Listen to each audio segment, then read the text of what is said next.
Here are 10 whiskeys that can do it all.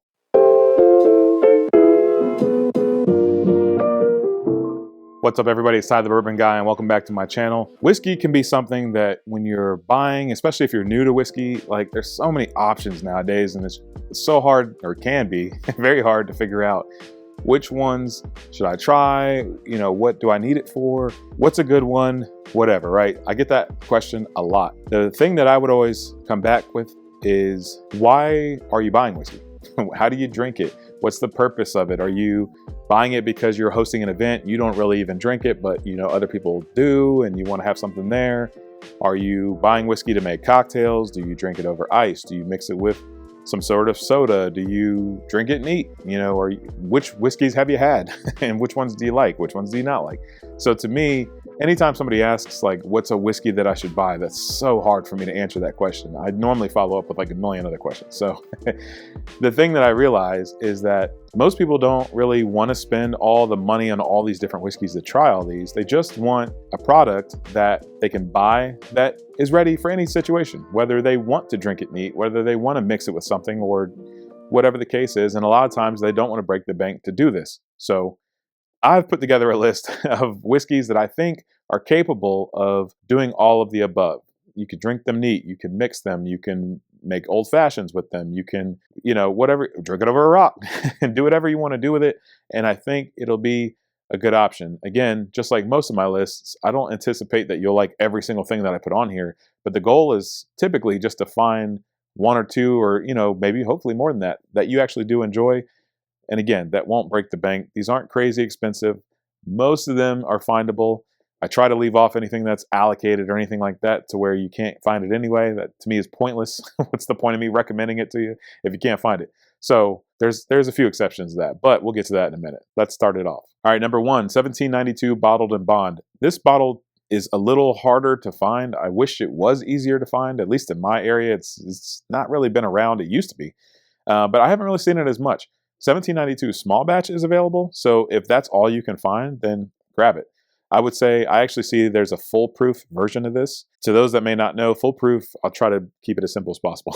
Foolproof is whatever proof that whiskey went into the barrel, it has to come out of that at full proof. Meaning, if I put whiskey into a barrel and it's 125 proof at that time, as it ages and it increases and it gets up to, let's say, 130, once it's done aging and I pull it back from the barrel, I have to water it back down to 125. That anytime you see full proof, that's what that means, which is different from cask strength and all the other things, but it's still a high proof typically. But anyway, I see that one more often, but I think with that, that's a little bit, it's higher proof. It can be a little bit more aggressive. I don't know that it stands up for every single situation. The Bottled in Bond, I feel like people that enjoy it neat are going to be just fine with this. I think just because people are familiar with that Barton profile. Even if somebody started out with 1792 small batch, same thing. They're familiar with the profile. I think it gives a little bit more character than the traditional small batch product. And at 100 proof, it can mix very well and still get a bourbon taste without it being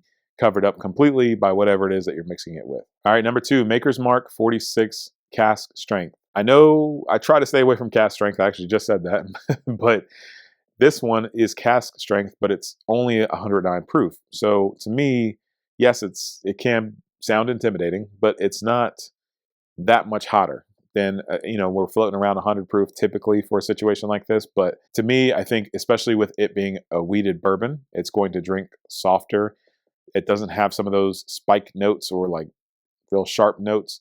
It's softer. It can be more approachable. And especially if you're putting this over a rock or you're making a cocktail, it's definitely going to be softer, and that's going to help soften that up. But you still get the flavors from a wheated bourbon. And I think that this is something that, you know, some people are familiar with Maker's Mark in general. Maybe that's kind of where you got your start in the whiskey game, and you stay with a brand that you're familiar with, you stay with flavors that you're familiar with, but they're just turned up a little bit and improved in my opinion. All right, number three, Four Roses Small Batch Select. This one, I don't know. I don't feel like this gets the love that I feel like it actually deserves. Four Roses is an amazing distillery that does amazing things. We're recently in the news. They're going to have more recipes that's coming out soon, but we'll talk about that in another video. But there's been a lot of people that I've talked to that are very familiar with the small batch product, and I think, you know, typically I think I've seen it around $30, something like that. So you're going to pay a little bit more for this bottle, but the increase in proof, I think, makes this a whiskey that you can now use anywhere. It increases that versatility by bumping it up just a little bit. There's going to be more character here than the traditional small batch. There's going to be more options. And when you do make an old fashioned with this or whatever, again, that higher proof doesn't necessarily always mean that, but a lot of times it does. A lot of times it just means you can get more flavor out of it. Now, again, that's, when you're first getting into whiskey, you taste it, and the first thing you think is that it burns. The second thing you think is that it tastes like bourbon. But the more and more you develop your palate and the more and more you start to drink it and really sip on a bourbon and appreciate it, you'll start to pick out some of these different notes. Something that I encourage people to do is like try it against something else. So if you have a small batch Four Roses bottle, get this one and then try them side by side. And then you'll be able to determine this is actually has this flavor and this one doesn't, or I pick up this note here and not this. But there is no right answer with notes. But I think in terms of just overall quality, I like what this bottle offers. I think that it's a fantastic one neat. I think it's great over a rock. It's Four Roses. I love Four Roses. All right, number 4, Wild Turkey 101. It's probably on every list I think I ever do, but within good reason. I think if you're wanting to class it up a little bit and pay a little bit more, Kentucky Spirit would be a great option. Pretty much the same thing, except for it's a single barrel. When you're talking about mixing and cocktails and all this stuff, especially if you're like out at a bar may not have, unless you go to a specific bourbon bar or something like that, a bar may not have all these different options that I'm putting on this list, but they will most likely have Wild Turkey 101. And in that situation, if you're sitting up at a bar and you order it neat on the rocks, in a cocktail, in an old fashioned, with Sprite, with 7-Up, whatever it is that you do, again, they're probably going to have Wild Turkey 101. And I think that's a safe bet. And that bottle is going to have versatility to where you can just use it in any situation. And therefore, I think it should be in your bar. All right, number 5 comes to us from Bardstown Bourbon Company. This one is part of the Origin series. This is the wheated bourbon bottled in bond. So I kind of have weird feelings about these these lineups. This particular one, they're all good. So let's just kind of start there. I think with the price points, the rye whiskey, I think I can find other ryes that I enjoy better that are cheaper than the Origin rye. But we're not here to talk about the rye. We're talking about the wheated bourbon. So between those two options, I think about this in the same class as their Fusion series. And at that, this is cheaper than the Fusion. And I would take this a million times over before I would take a lot of the different Fusion series. Same type of thing. If you're looking to use this, whether it's neat, whatever the case is, I've mentioned a million times now, this bottle I think is one that a lot of people appreciate with it being a wheated bourbon. I think you have to like wheated bourbons, obviously. But so if that's not really your thing, this is not really a bottle you should be reaching for. They have one with a rye mash bill. I would encourage that one too. They're both good. And I think it's about 40-ish, 45, if I remember right, dollar price point. So, again, at that price, the bottle always looks amazing. It looks classy. It just, sometimes I've mentioned this before, like you don't want Wild Turkey 101 just because of the look of it, right? Like you want something that looks a little classier, that feels like, okay, I'm into bourbon, right? Like, and this one I think does that. And I think for majority of people, they do enjoy this lineup. All right, number 6, Old Forester 100 proof. I need a new bottle. This bottle is hanging on for life. It's just, I need to hurry up and finish this and move on. That should tell you how often I use this. I use this all the time. One of my favorite cocktails is a whiskey sour, and I use this all the time. Or I make a Kentucky Mule or a whiskey mule or bourbon mule or whatever you want to call it. Basically a Moscow Mule, but instead of vodka, you use bourbon. And anytime I make cocktails at home, in terms of those types of cocktails, not necessarily, I don't use them for old fashions, but anytime I make some of those, I use Old Forester 100. A lot of people actually talked about drinking this neat, and at first I didn't really see it. I felt like it was great to mix, but neat just wasn't necessarily for me. It wasn't like the worst thing I've ever had, but there's just so many other options that I would go for first before I would sip this neat. But again, at $28 or $26, whatever it is, I can't beat it in terms of mixing and just having an option available for other people. Because so many people talk it up, I decided to revisit this and I tried it, and then it was like, okay, this is good. And I don't know if it maybe had to open up for me or what. And I've gone through a few different bottles, so that might not have been the case, but it just, so many people talk about it and I had to get there, but I'm finally there. I finally think that I understand why people enjoy this neat. And same type of thing. If you're spending $20-something on a bottle, I should be able to do it all. I should be able to drink it neat, put it over rock. But like I said, my preference some type of Kentucky Mule or a whiskey sour with this. All right, number 7, Old Forester Rye. Let's stick with Old Forester for a minute. The rye whiskey is one that I still think has the same impact. I almost could call it like 1A and 1B, just depending on if you like bourbon or rye. Sometimes people prefer a rye whiskey in their cocktail because there's just a little bit more there that doesn't just fall away when you start adding ingredients to a cocktail. So a lot of the times, like if you were to go to a bar, most of the situations I've seen, they like to go to a rye whiskey, especially in something like a Manhattan, sometimes in an old fashioned, and sometimes they use Old Forester Rye. This one, I think, is one that if you like rye, even if you don't like rye, I think I would still buy this. You may not like it neat, or maybe it'll help you get there. Like maybe this is a good one to just try. An alternative to this that's I feel like is in the somewhat of the same category is the Michter's Rye. I think Michter's Rye is very good as well, but Michter's Rye is also a little bit more expensive. I think that's around $50.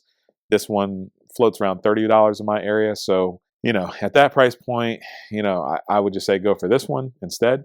If you kind of don't know how you want to use it yet, but this is still one that's worth at least trying if you're trying to get into rye or you're trying to figure out at least a rye to have for cocktails. All right, number 8, Heaven Hill Bottled and Bond. Now, they revamped this whole lineup, added a year of aging, and changed the label and bumped up the price.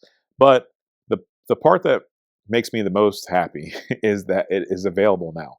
It seems to be distributed, I believe it's everywhere across the country now. That's fantastic. That's awesome that it's available. The prices haven't gone crazy. They were initially, which happens. People can't find it, so the prices go up. But now that it's available and people can pretty much go anywhere and find it, at least in most areas, the price has stayed relatively good. And I think I've seen this anywhere from $40 to $50.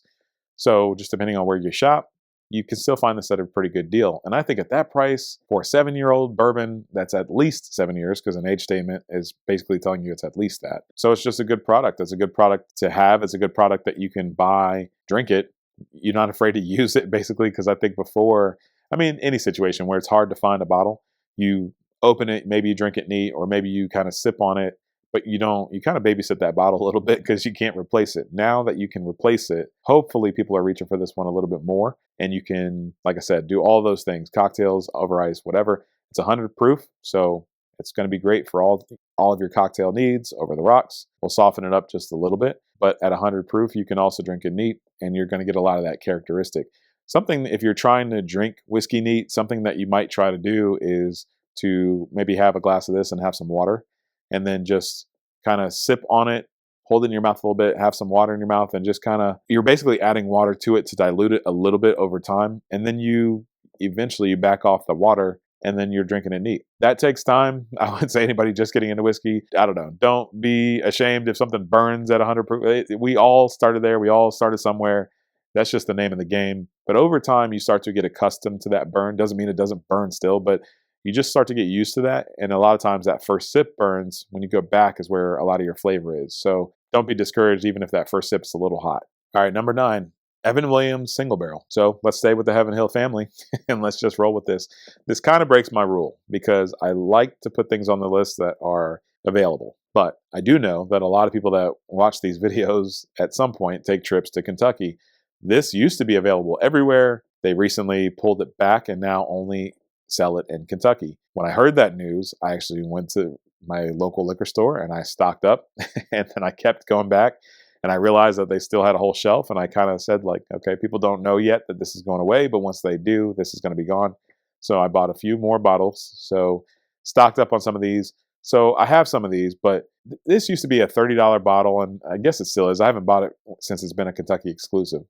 But a $30 bottle that's an Evan Williams single barrel product, fantastic whiskey. I can drink this anytime. I could drink it. I enjoy this one neat, honestly, but it can do it all. And this was one that, again, at $30, this was like, how do you not buy this one? This was great. A lot of times I've seen this listed as a Blanton's alternative, things like that. So this is kind of like, if you're in Kentucky watching this and you see it, it should be available.